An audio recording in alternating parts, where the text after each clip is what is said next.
সোদপুরে বাড়ি ছিল এই ছাত্রী, যেটা জানা যাচ্ছে। আর সেখান থেকে এই মুহূর্তে আমাদের প্রতিনিধি বরুণ সেনগুপ্ত রয়েছেন আমাদের সঙ্গে সরাসরি।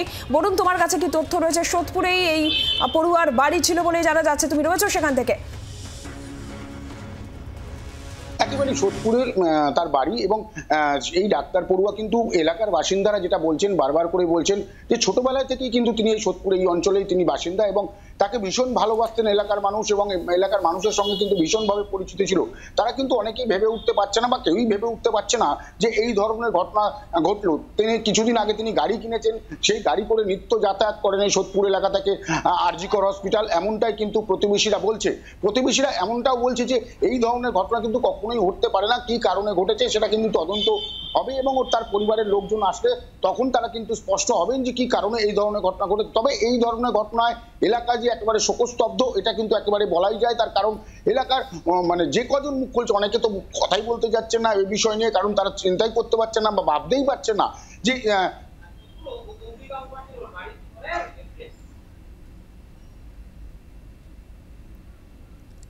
একদম। বরুণ সেনগুপ্ত সোদপুর থেকে ছিলেন। খুব স্বাভাবিকভাবেই এই ঘটনায় পাড়া প্রতিবেশীরা তারাও রীতিমতন হতবাক। তারা ভাবতে পারছেন এরকম ঘটনা কিভাবে ঘটে যেতে পারলো। আরজি করের মতন হাসপাতাল এবং সেই হাসপাতালের সেমিনার হল থেকে পড়ুয়ার দেহ উদ্ধার হচ্ছে। পিজি দ্বিতীয় বর্ষের পড়ুয়ার দেহ, তার নাইট ডিউটি ছিল বলে জানতে পারা যাচ্ছে এবং সকালে নিরাপত্তারক্ষী সেই দেহ দেখতে পান। বরুণের কাছে আবারও যাব। বরুণ, একেবারে দেখো, এই অঞ্চলে মানুষ কিন্তু অনেকেই বুঝেই উঠতে পারছেন না যে তাই পরিচিত এই মেয়েটি এই ধরনের বা এই কিভাবে এই ধরনের ঘটনা ঘটলো। তারা কিন্তু প্রত্যেকেই বলছেন যে এই প্রত্যেক দিন যে তার যাতায়াত এবং প্রত্যেক দিন তাদের সঙ্গে দেখা হওয়া এবং তাদের আশেপাশে থাকা, তাদের সঙ্গে কথা বলা, প্রত্যেকটা বিষয় অর্থাৎ এই অঞ্চলে যত বা বিভিন্ন অনুষ্ঠানে তাকে দেখা, এই সমস্তই কিন্তু সাধারণত মেয়েটির একদম ভালো গুণ ছিল এবং ছোটবেলা থেকেই তিনি কিন্তু পড়ালেখা নিয়ে ব্যস্ত থাকতেন। মূলত বই ছাড়া অন্য কোনো কিছু আড্ডা মারা বা কোনোখানে কোনোখানে বসা সেই ধরনের কিন্তু কোনো জিনিসই তারা কোনোদিনই দেখেননি। তাহলে কি কেন এই ধরনের ঘটনা বা কি ঘটনা ঘটেছে তারা কিন্তু জানতে চান এবং তারা এই বিষয়ে কিন্তু এখনো পর্যন্ত হতবাক হয়ে রয়েছেন যে এই বিষয়টা কেন ঘটলো বা কি কারণে ঘটলো। তারা প্রত্যেকেই কিন্তু আগ্রহী এই বিষয় নিয়ে যাতে পুলিশ তদন্ত করে, এমনটাই কিন্তু তারা চাইছেন। এলাকায় কিন্তু একেবারেই শোকের ছায়া নেমে এসছে এই মুহূর্তে এবং এলাকার প্রত্যেকটা মানুষ যেটা বারবার করে যেটা বলছেন যে এই যে ঘটনা ঘটেছে বা কি ঘটেছে, তার পরিবারের লোকজন প্রত্যেকে কিন্তু বাড়ি ছেড়ে তারা আরজি কর হসপিটালে গিয়েছেন এবং কি কারণে ঘটেছে তাদের সঙ্গে কথা হচ্ছে। কিন্তু এখানকার মানুষ অর্থাৎ তার এলাকার মানুষ কিন্তু জানতে চান কি কারণে এই ধরনের ঘটনা ঘটলো বা কিভাবে এই ধরনের ঘটনা বা কি ঘটনা ঘটেছিল তার সঙ্গে, যাতে করে তার মৃতদেহ একদম উদ্ধার করা হচ্ছে। যে মানুষটা প্রত্যেক দিন গাড়ি নিজে, যেটা এলাকার বাসিন্দারা কয়েকজন বলছিলেন যে নিজে গাড়ি কিনেছিলেন এবং সেই গাড়ি করেই কিন্তু প্রত্যেক দিন ড্রাইভার আসতো এবং সেই গাড়ি করেই তিনি প্রত্যেক দিন যাতায়াত করতেন। সবে তিনি দাঁড়িয়েছেন অর্থাৎ একেবারেই ভীষণভাবে পড়ালেখা করে তিনি কিন্তু ডাক্তারি হয়ে সবে কিন্তু দাঁড়িয়েছেন। এই এখন তার উঠতি সময়, অর্থাৎ তিনি উত্তরোত্তর পয়সা ইনকাম বা যেটা নিজের পায়ে দাঁড়ানো বলে সেই জায়গাটা তিনি করেছেন। সেখান থেকে গিয়ে কেন এই ধরনের কোনো ঘটনা ঘটলো এটাই কিন্তু এলাকার লোকজন এখনো পর্যন্ত বুঝতে পারছেন না। একদমই। বরুণ, সঙ্গে থাকো তুমি। একদমই এলাকার লোকেরাও রীতিমতন হতবাক যে এরকম ঘটনা কিভাবে ঘটলো। আরজি কর হাসপাতাল, সেখানে নাইট ডিউটি ছিলেন পিজি দ্বিতীয় বর্ষের এই পড়ুয়া এবং তারই দেহ উদ্ধার হয়েছে আরজি কর হাসপাতালের সেমিনার হল থেকে এবং আজকে সকালবেলা নিরাপত্তারক্ষী সেই দেহ দেখেন এবং সেই নিয়েই এই মুহূর্তে চাঞ্চল্য। কিভাবে এই ঘটনা ঘটলো, কিভাবে মৃত্যু পরিষ্কার নয়। ফরেন্সিক বিশেষজ্ঞরা তারা ইতিমধ্যেই নমুনা সংগ্রহ করেছে। সিপি ঘটনাস্থলে পৌঁছে গিয়েছেন এবং এই মৃত ছাত্রীর পিজি দ্বিতীয় বর্ষের এই পড়ুয়ার যারা বাড়ির লোকেরা, তার বাবা মা আত্মীয় পরিজন, তাদের সঙ্গে কথা বলছে পুলিশ। যে তথ্য আমরা এই মুহূর্তে পাচ্ছি আরজি কর হাসপাতালে, সেখানে তারা পৌঁছে গিয়েছেন। গোটা ঘটনায় তারাও হতবাক। পিয়ালি রয়েছেন আমাদের প্রতিনিধি আরজি কর থেকে। পিয়ালি, এই মুহূর্তে ঠিক আর কি জানতে পারা যাচ্ছে? তুমি যেমনটা বলছিলে যে সিপি পৌঁছেছিলেন ঘটনাস্থলে, নমুনা সংগ্রহ করেছে ফরেন্সিক বিশেষজ্ঞরা এবং এই মৃত ছাত্রীর পরিবার পৌঁছেছে, তাদের সঙ্গে পুলিশ কথা বলছে। আর ঠিক কি তথ্য এখনো পর্যন্ত পাওয়া যাচ্ছে পিয়ালি?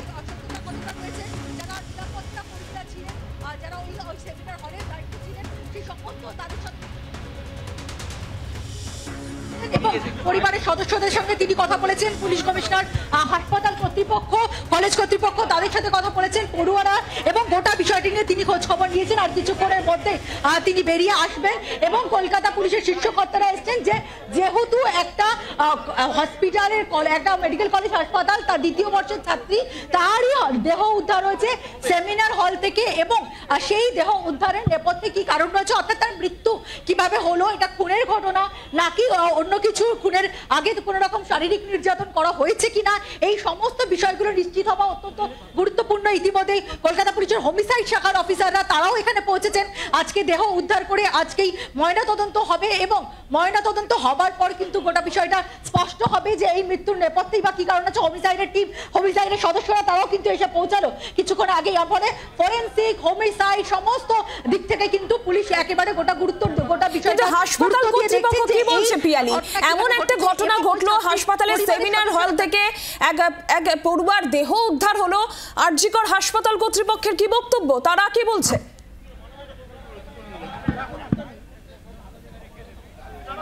দেখো, আমরা যোগাযোগ করার চেষ্টা করেছিলাম, এখনো পর্যন্ত গোটা বিষয় নিয়ে হাসপাতাল কর্তৃপক্ষের কোনো রকম অফিসিয়াল বা আনঅফিসিয়াল স্টেটমেন্ট পাওয়া যায়নি। অর্থাৎ এই যে ঘটনা ঘটেছে, প্রাথমিকভাবে তারা কি জানতে পারছেন, কিভাবে ওই ছাত্রীকে পাওয়া যায়, অর্থাৎ যখন স্টেজের উপরে তার দেহ ছিল সেটা কি অবস্থাতে ছিল, এবং তার শরীরে কোনো রকম আঘাতের চিহ্ন রয়েছে কিনা, এই সমস্ত বিষয় নিয়ে কিন্তু এখনো পর্যন্ত হাসপাতাল কর্তৃপক্ষের কোনো রকম প্রতিক্রিয়া পাওয়া যায়নি।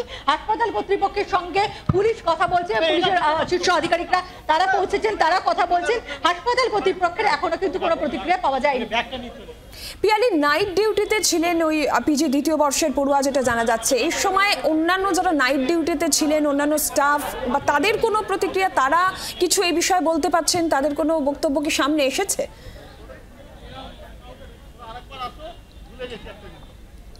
দেখো, তারা এখনো পর্যন্ত তাদের তরফ থেকে কেউ তারা সংবাদ মাধ্যমের সামনে আসেনি, কিন্তু এরা প্রত্যেকেই কিন্তু পুলিশ এদের সঙ্গে কথা বলছে। তার কারণ যারা গতকালকে এই ছাত্রীর সঙ্গে কালকে নাইট ডিউটিতে ছিলেন, তার যারা সহকর্মী, সহপাঠী এবং যারা অন্যান্য ওয়ার্কার ছিলেন গতকালকে একসঙ্গে যারা নাইট ডিউটিতে ছিলেন, তাদের প্রত্যেকের সঙ্গে পুলিশ কথা বলছে।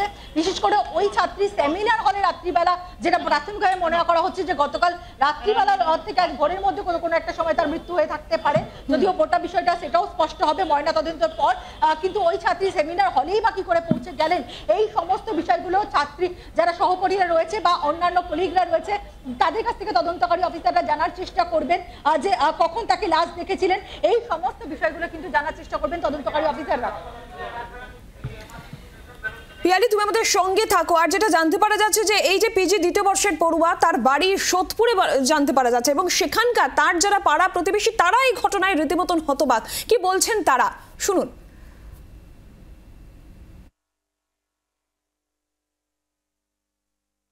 ভীষণ ভালো, আমরা ছোটবেলার থেকে দেখছি ওকে। কিরকম ভাবে দেখছেন? মানে পড়াশোনা তো মানে একদম নাম্বার 1 পড়াশোনা। ও তো চন্দ্রচূড় থেকে একদম মানে ভালো পাস করে বেরিয়েছিল। শুনেছিলাম যে সুইসাইড করেছে, এটা শুনেছিলাম। কষ্ট তো অবশ্যই লাগছে, এত ছোটোর থেকে দেখছি, জানেন। আমরা খুবই শোকাহত, মানে কথা বলার মতো ভাষা নেই। এটা মানে একটা পাড়ার একটা মেয়ে, যেটা আমাদের ভবিষ্যৎ বলুন বা ভালো লাগা বলুন, একটা মেয়ে এত দূর পৌঁছেছে, অনেক কষ্ট করে স্ট্রাগল করে পৌঁছেছে, এটা তারপরে মেনে নেওয়া যায় না।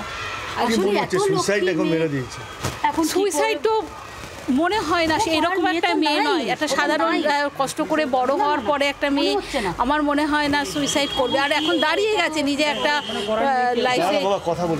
লাইফে একটা জায়গায় দাঁড়িয়ে যাওয়ার পরে একটা মেয়ে সুইসাইড করার কথা নয়। পাড়া প্রতিবেশী তারা রীতিমতন হতবাক। গোটা ঘটনা তারা কিছুতেই মেনে নিতে পারছে না যে এরকম ঘটনা কিভাবে ঘটলো। ডাক্তারি পড়ুয়ার রহস্যমৃত্যু আমরা নজর রাখছি, যে এই খবরের দিকে আপনাদের সামনেও আমরা তুলে ধরছি। হাসপাতালের ভেতর সেমিনার হল, আরজিকর হাসপাতাল, সেখানে এই পিজি দ্বিতীয় বর্ষের পড়ুয়ার দেহ উদ্ধার হয়েছে। পিয়ালি, আবারও যাবো। পিয়ালি, আরও একবার একটু জানতে চাইবো, নিরাপত্তারক্ষী তিনি প্রথম দেহ দেখেছেন বলে জানতে পারা যাচ্ছে, তিনি ঠিক কি বলছেন, কি দেখলেন তিনি?